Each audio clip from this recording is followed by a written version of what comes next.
After the killing of George Floyd by a US police officer, which followed a massive protest worldwide with the internet trending over hashtag Black Lives Matter. Similar incident had once again taken place in Kenosha, Wisconsin, after Jacob Blake, a black man, was shot several times in the back on Sunday again by a police officer.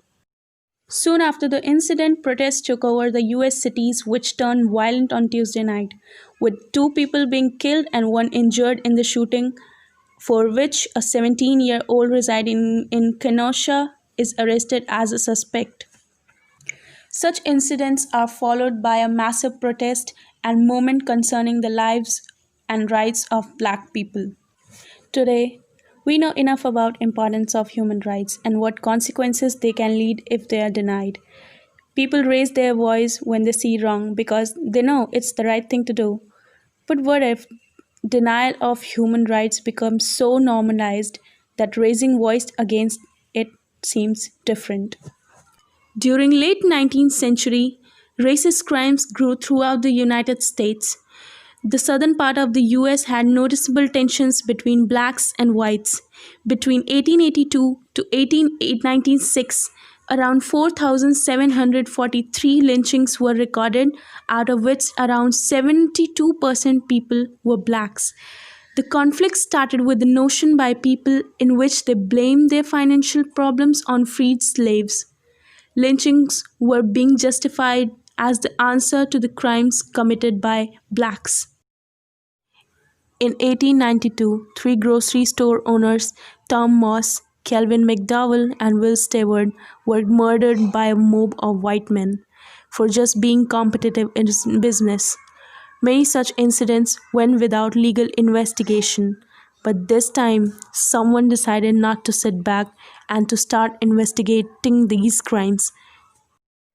She was Ida B. Wells, an African American journalist who raised her voice against racism and fought for female rights at a time when people thought it was impossible.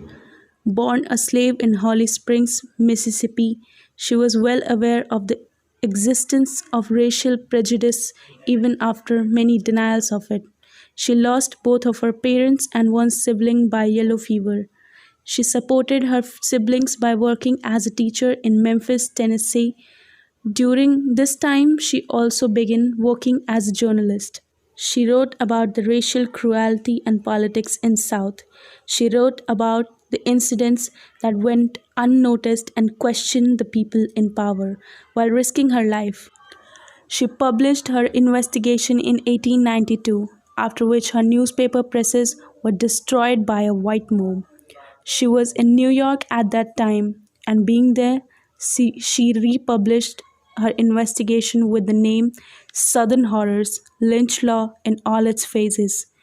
In 1893, she republished a personal examination of lynching in America and called it the Red Record.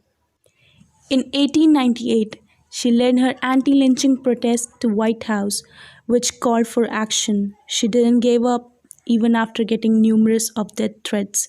She established several organizations that work for civil rights. She founded NAACP in 1886.